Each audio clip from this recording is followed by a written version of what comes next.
अब तृतीय पार्ट में माँ के और चमत्कारों के बारे में बताते हैं जो माँ के साथ भगवान श्री कृष्ण किया करते थे। परवरी बाबा बड़े चमत्कारिक पुरुष थे ना माँ? मैंने कौतूहल पूछा। माँ हंस दी। सुनो, उनके चमत्कार की एक बात है। मैं उस समय 14-15 वर्ष की थी। मैंने सुना परवरी बाबा भंडारा कर रहे हैं। जितने भी साधु आएंगे सबको एक एक धोती और लोटा देंगे। मैंने सोचा कि ये छोटी सी गुफा में रहने वाले विरक्त बाबा जी कहाँ से इतना बड़े भंडारे की व्यवस्था करेंगे। इसमें क्या रहस्य है, ये जानने के लिए मैं भी लड़के का भेष बनाकर साधुओं की लाइन में जा लगी। लाइन के साथ साथ एक एक कदम आगे बढ़ती गई। जैसे ही गुफा के सामने पहुंची, बाबा मुझे लोटा धोती देने को हुए। मैं छलांग लगाकर गुफा में भीतर चली गई। मैंने इसकी बिल्कुल भी चिंता न की कि बाबा और बाहर के लोग क्या कहेंगे। और जानते हो मैंने भीतर क्या देखा? क्या देखा माँ?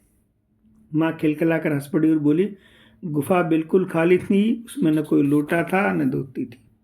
थोड़ी देर और इसी प्रकार की कुछ बातें होती रही। अंत में मैंने कहा, माँ एक बात पूछूं? मुझे ध्यान बिल्कुल नहीं होता। बहुत चेष्टा करता हूँ पर किसी भी प्रकार मन एकाग्र ही नहीं होता। मुझे क्या करना चाहिए? माँ ने मेरी पीठ ठोकते हुए कहा, तुम केवल ठाकुर के लिए गाया करो। बहुत गाने से मिलेंगे तुम्हें, ठाकुर गाने से मिलेंगे, ध्यान से नहीं। मैंने आज जो देखा उससे मुझे पूरा विश्वास है कि ठाकुर तुम्हारे ऊपर अवश्य कृपा करें। कृष्ण प्रेम अपने शिष्यों के सहयोग से यशोदा माँ द्वारा निर्दिष्ट गौड़ीय वैष्णव रीति के अनुसार ठाकुर सेवा का प्रत्येक कार्य बड़ी निष्ठा और शुद्धता से करते। वे भिक्षा कर ठाकुर के लिए अन्न जुटाते, ठाकुर की रसोई भी अधिकतर स्वयं बनाते। इस कार्य में वे कितना दक्ष थे और ठाकुर उनके द्वारा प्रस्तुत किया हुआ भोग कितने प्रेम से आरोगते थे, ये एक दिन की विशेष घटना से स्पष्ट है। उस दिन आश्रम वासियों ने बहुत अच्छा घी संग्रह किया। कृष्ण प्रेम ने बड़े जतन से ठाकुर के लिए हलवा बनाया। भोग निवेदन कर दरवाज़ा बंद कर दिया। बाहर बैठे सब लोग करने लगे जप और ध्यान। कुछ देर कृष्ण प्रेम ने हट उठे और बोले, लगता है ठाकुर ने आज हलवा बड़े प्रेम से पाया। चलो देखें उन्होंने क्या सचमुच अरोगा है। यशोदा माँ पास बैठी थी। गोपाल की बात सुन के कुछ मुस्कुरा दी। उसी समय सब लोगों ने ठाकुर घर में प्रवेश किया। सचमुच ठाकुर आधे से ज़्यादा हलवा खा गए। उनकी उंगलियों के निशान भी हलवे में बने हुए थे। यह देख सब लोग आनंद से उन्मत्त हो नृत्य कीर्तन करने लगे। यशोदा माँ ठाकुर के प्रति वात्सल्य भाव रखती थी। कृष्ण प्रेम को भी अपना पुत्र मानती थी। इस दृष्टि से कृष्ण प्रेम ठाकुर के बड़े भाई होते थे। ठाकुर को भी इस रिश्ते से कब इनकार था। वो तो चाहते हैं कि कोई उन्हें अपना भाई, बंधु, पुत्र, स्वामी कुछ माने, जिससे वे भी उसने भाव से उसे अपना मानकर और उसे प्रेम रस का आस्वादन कर धन्य हो।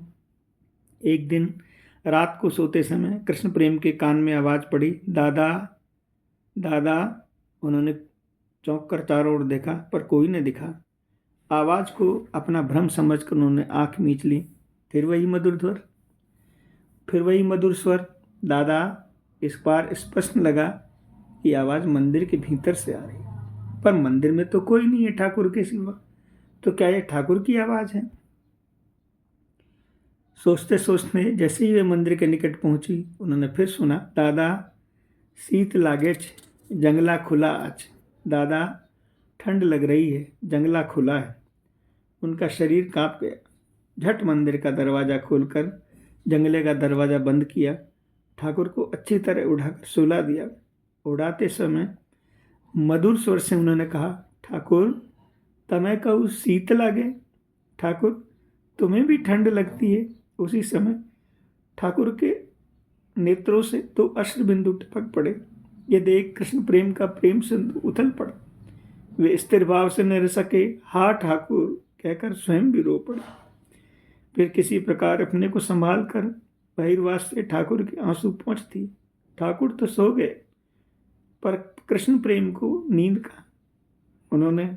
उनके कानों में अब भी गूंज रहा था ठाकुर का मधुर कंठ स्वर।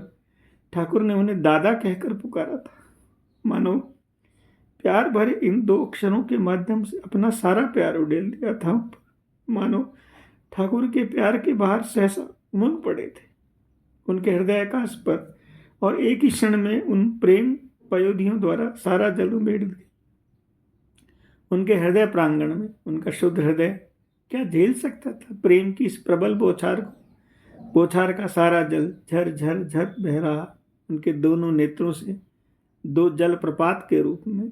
इन प्रपातों का वेग क्या थमने को था कभी? यह तो नित्य बढ़ता ही गया और आजीवन सिक्त करता रहा उनके वक्ष को, और सार्थक करता रहा उनके कृष्ण प्रेम नाम को। इस घटना के पीछे बार बार झांक पड़ता है एक रहस्य प्रश्न, ठाकुर की आंखों में आंसू आ जाने का क्या कारण था? कृष्ण प्रेम में सहज भाव से ये तो पूछा था उनसे, ठाकुर क्या तुम्हें भी ठंड लगती है? इसमें रो पड़ने की कौन सी बात थी? कौन सी उनकी मर्मस्थल को टकराया कृष्ण प्रेम का यह साधारण सा प्रश्न? इसका उत्तर तो स्वयं ठाकुर ही दे सकते हैं। हमारी बुद्धि की क्षमता कहाँ जो उनके मर्मस्थल को छू भी सके? पर उनके चरणों को हृदय में रखकर कुछ अटकलें लगाने में भी कोई हर्ज नहीं। ठाकुर के आंसू आ गए एक बार तो जब यशोदा माँ ने उन्हें स्तनपान करा के अतृप्त अवस्था में गोद से उतार दिया था, दूध उफनता देखकर। इस बार प्रभु की अतृप्ति एक दूसरे प्रकार की थी। एक बार प्रश्न ठाकुर की उदर पूर्ति नहीं, आत्म पूर्ति का था, उनके अंतरतम आत्मा की पूर्ति का था। ठाकुर के अंतरतम आत्मा का संबंध अपने भक्तों से है, उनके प्रेम रस निर्यास से है। उन्हें जितना अपने भक्त प्रिय हैं उतना और कोई प्रिय नहीं। उन्हें जितना सुख अपने भक्तों की प्रेम सेवा में मिलता है उतना आनंद उन्हें अपने स्वरूप आत्मा में भी नहीं मिलता। उनके साधक भक्त उनके साक्षात सेवा ऐसे तो कर नहीं सकते जैसे उनके सिद्ध भक्त करते हैं। इसलिए जब वे उनकी सेवा की इच्छा करते हैं तो वे विग्रह रूप में प्रकट होकर उनकी सेवा ग्रहण करते हैं। इस प्रकार साधक को कल्याण ही होता है क्योंकि उन्हें माया बंधन से मुक्ति मिलती है, उनकी अपनी भी आत्मा तृप्ति होती है। भक्त प्रेम से उनकी सेवा करता है और वे प्रेम से उसे ग्रहण करते हैं। भक्त प्रेम से खिलाता है, प्रेम से खाते हैं। भक्त प्रेम से नहलाता है, वे प्रेम से नहाते हैं। भक्त प्रेम से तरह तरह के वस्त्राभूषण धारण कराता है, वे प्रेम से धारण करते हैं। भक्त जो भी उनके लिए प्रेम से करता है वैसे प्रेम से अंगीकार करते हैं।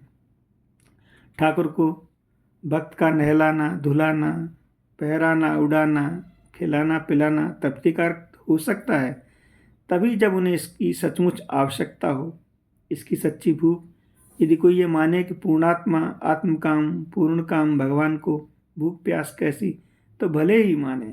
आप्त कामता भी उनका एक स्वरूप है, पर यह उनका भास स्वरूप है।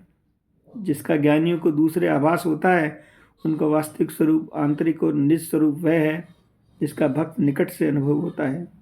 उसे भूख प्यास, सर्दी गर्मी सभी कुछ व्याप्ति है, पर उसकी तृप्ति होती है केवल भक्त द्वारा, प्रेम से दिए हुए उपकरणों से। वह भक्त की प्रेम सेवा का भूखा है। भक्त की प्रेम सेवा उसे इतनी तृप्तिकारक होती है जितने भक्त प्रेम सेवा से भूखा हो। भगवान आर्त बंधु है। वे भक्तों के प्रेम सेवा के जितने भूखे दिखते हैं उतने ही जठराग्नि तीव्र होती है। उसकी प्रेम सेवा ग्रहण करने को उतना ही अधिक व्यग्र हो उठते हैं और उसे ग्रहण करके उसकी तृप्ति भी उतनी ही अधिक होती है। ये भगवान का मधुर स्वभाव का स्वरूप है। उनके ऐश्वर्य को पूर्णतः आच्छादित किए रहता है। रस की अशेष तृष्णा के कारण वे अपने को ऐश्वर्य भूले रहते हैं। केवल भूले ही नहीं रहते, उनके अगठन घटन पटियसी योग माया उन्हें भक्त के प्रेम सेवा रस का आस्वादन करने के लिए, उनको ऐश्वर्य को आच्छादित कर उन्हें मधुर नर लीला के लिए इतना उपयुक्त बना देती है कि उन्हें साधारण जीव के समान ही भूख प्यास व्याप्त करने लगती है। भक्त यदि ऐसा कोई कार्य करता है जो भगवान के इस रसमय स्वरूप के अनुकूल हो तो उन्हें अपार सुख होता है, और यदि ऐसा कार्य करे जो उसके प्रतिकूल हो तो उन्हें अपार दुख होता है।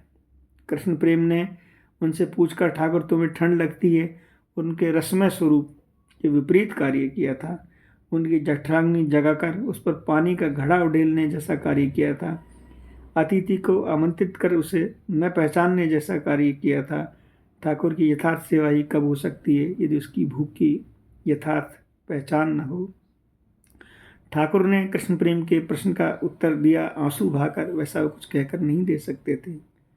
ठाकुर के इन आंसुओं की कीमत कृष्ण प्रेम से अधिक कौन जान सकता है। उन्होंने अपने बहिर्वास से उस छोर को फाड़ दिया जिसे आंसू पहुंचे थे, उसे एक चांदी की ताबीज में आजीवन लगाकर अपनी छाती से रखा। ठाकुर की मनोज्ञ प्रेम लीला के श्री कृष्ण प्रेम को कभी कभी दर्शन होते। एक दिन सदा की भांति ठाकुर ठकुरानी के शयन करा रहे थे। मंदिर के दरवाजा ताला बंद कर सो गए। दूसरे दिन जब दरवाजा खोलकर मंदिर के भीतर गए तो ऐसा अद्भुत दृश्य देखा। राधा रानी का सोने का हार श्री कृष्ण के गले में और श्री कृष्ण के सोने के नुपुर राधा रानी के चरणों में। कृष्ण प्रेम ने उसी क्षण आश्रमवासियों को बुलाकर कहा, देखो ठाकुरानी की लीला। प्राकृत ब्रजधाम में भक्तों के हृदय संचार पर और मंदिर की वेदी पर सभी जगह एक विलास है। इस प्रकार की ठाकुरों की लीलाओं को आश्रम के सभी लोग देखते, पर कृष्ण प्रेम के हृदय पर जो लीलाएं घटती उन्हें उनके सिवा कौन जानता।